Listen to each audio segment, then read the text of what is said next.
Hi guys! So ngayon, ganito mag-delete ng Pupu account. Ganito lang natin yung Pupu. Tapos, pupunta tayo sa settings. Kasi po, kaya ko po i-delete yung account ko kasi napunta ako sa agency na no release policy. Ito po yung agency ko.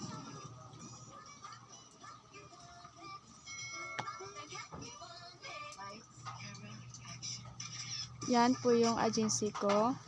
Kaya, i-delete ko ang account ko.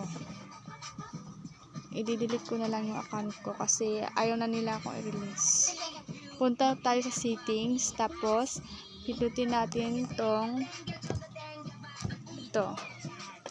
Account and security. Ito po, ito. Pindutin natin. Cancel account.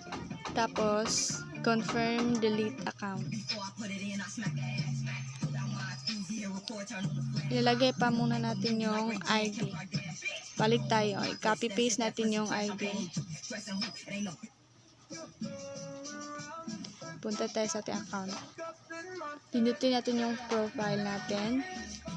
Tapos, i-copy paste po natin tong ID natin. ID number. Copy natin ng ID. Tapos, balik tayo sa settings. Balik tayo sa settings. Pindutin natin yung settings. Account and security. Tapos, itong cancel account. Confirm delete account. Ilagay natin yung ID natin. ID number. Paste lang natin. Confirm. Ito na po yung nalabas. Account cancellation applicated. Tapos, pinutin natin yung finish and exit. Okay. Kaya, gagawa tayo ng account. Actually, nakagawa na tayo ng account. Ako na account. Ito.